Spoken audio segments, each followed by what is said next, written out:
বিশেষ কমিটির মিটিংটা ছিল, বৈঠকটা আগে 2 দিন মিটিং হয়েছে। আগের মিটিংয়ে একটা সিদ্ধান্ত ছিল যে আমরা আজকে এটা সমাপ্ত করব। 2 তারিখে বিশেষ কমিটির রিপোর্টটা প্রদান করা হবে সংসদে।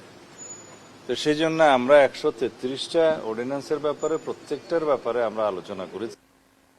এখানে অনেকগুলো অর্ডিন্যান্স যেভাবে আছে সেভাবে পাশ করার বিষয়ে সিদ্ধান্ত হয়েছে। কিছু কিছু অর্ডিন্যান্স সংশোধিত আকারে বিল আনা হবে, সেই হিসাবে হবে। আর কিছু কিছু অর্ডিন্যান্স হয়তো আমরা আলোচনা করার, বিল আনার বা সংশোধিত আকারে আনার সময় পাবো না, কারণ সময়টা 11 দিন 12 দিন আছে। আগামী 10 তারিখের ভিতরে সময়টা শেষ হয়ে যাবে। তো সেই জন্য সেই সমস্ত অর্ডিন্যান্সের ক্ষেত্রে আমাদের একটা চিন্তা ভাবনা আছে, সবার মতামত হচ্ছে পরবর্তী সেশনে আমরা যেগুলো পাশ করতে চাইব বিল আকারে নিয়ে আসবো, এই সমস্ত সিদ্ধান্ত। আর কিছু কিছু বিষয়ে যেহেতু বিশেষ কমিটিতে বিরোধী দলীয় কয়েকজন সদস্য আছেন, তাদের মতামত এবং আমাদেরও সরকারি দলের কয়েকজন সদস্য আছেন, তারা কিছু কিছু ব্যাপারে অর্ডিন্যান্সের বিষয়ে তাদের নোট অফ ডিসেন্ট দিয়েছে। সেটা রিপোর্টে যথাযথভাবে প্রতিফলিত হবে, কে কি বক্তব্য দিয়েছে, কিভাবে নোট অফ ডিসেন্ট হবে।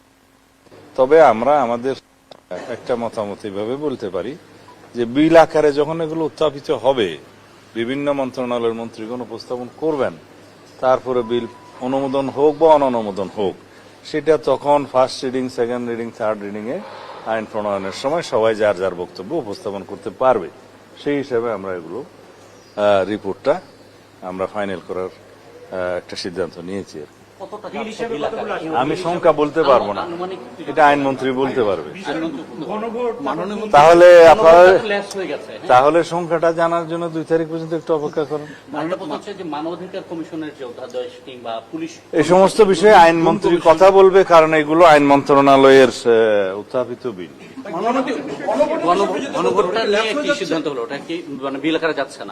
না, বিষয়টা তা নয়। গণভোট অধ্যাদেশের যে এটাকে বলা হয় ব্যবহার হয়ে গেছে, ইংরেজি শব্দটা বলতে চাচ্ছি না, ইনফ্রাস্ট্রাকচার বলে বোধহয়, সেটা যে কারণে প্রণয়ন করা হয়েছিল সেই গণভোটটা অনুষ্ঠিত হয়ে গেছে। এটার অধীনে সামনে আর কোনো গণভোট অনুষ্ঠিত হবে না। এইটাকে আবার অনুমোদন করে বিল আকারে নিয়ে এসে আইন বানানোর কোনো অর্থ নেই। কিন্তু এই গণভোট অধ্যাদেশটা যেভাবে ব্যবহৃত হয়েছে সেটাকে আমরা এইভাবেই উত্থাপন করেছি সংসদে, যে 93 আর্টিকেলের বলে যেটা অর্ডিন্যান্স হয়েছে, সেগুলো সংসদ অধিবেশন বসার দিনে আমরা এটা উত্থাপন করেছি। 30 দিনের ভিতরে অর্ডিন্যান্সগুলোর ভাগ্য নির্ধারণ হয়। কিন্তু এইটার ভাগ্য তো হয়ে গেছে, এই অর্ডিন্যান্স অনুসারে তো গণভোট অনুষ্ঠিত হয়ে গেছে। এখন এটার আর কোনো সামনের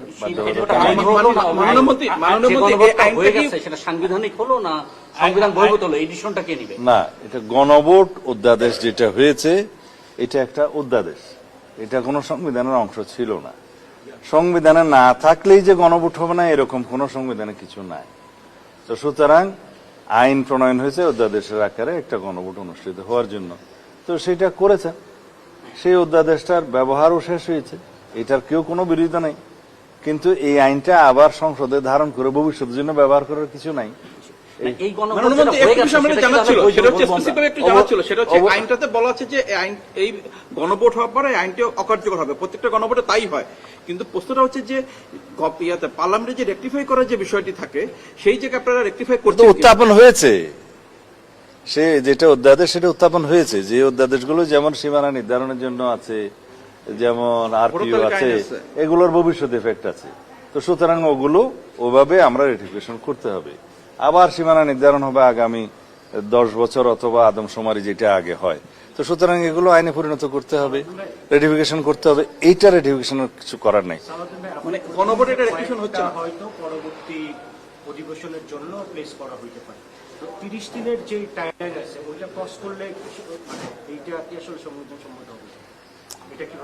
30 দিনের ভিতরে যে সমস্ত বিলগুলো, অর্ডিন্যান্সগুলো আনয়ন করা সম্ভব হবে না, সেগুলো অটোমেটিক ল্যাপস হয়ে যাবে। কিন্তু ওই কিছু কিছু অর্ডিন্যান্স আমাদেরকে আবার বিল আকারে নিয়ে আসতে হবে নেক্সট সেশন অথবা তারপরের সেশনে, যেগুলো আমরা আইন আকারে চাই। তাতে অসুবিধার কিছু নাই। শর্ট করে বুঝলে ল্যাপস হলেও আপনারা পরবর্তীতে আবারও আনবেন। হ্যাঁ, সেরকম অনেকগুলো বিল আমাদেরকে পরে আনতে হবে, কারণ এই 12 দিনের ভিতরে আসলে এটা সম্ভবও হবে না সবগুলো বিল তার মানে ধারণ ল্যাপস হয়ে যাওয়া মানে শেষ কথা না, এটা আপনারা আবারও আনবেন। আনতে পারে, আনতে। যে গণভোটটা হয়ে গেল সেটা কি আপনারা বৈধ বলছেন বা বৈধ বলা যাবে? গণভোট যে অধ্যাদেশের অধীনে গণভোট হয়েছে সেটা নিয়ে আমরা আলাপ আলোচনা করব। এখন সেটা বিল আকারে উত্থাপন হবে, তারপরে উত্থাপনের পরে একটা আলোচনা হবে, সেটা তো একটা বিষয়। কিন্তু এই গণভোটের অধ্যাদেশটা পার্লামেন্টে আমরা উত্থাপন করেছি, 93-র বাধ্যবাধকতা আছে, বাধ্যবাধকতা, এটা এখানে শেষ। এইটার সাথে অন্য কিছুর আর কোনো অসুবিধা নেই, এটা ব্যবহার হয়ে গেছে। ধন্যবাদ।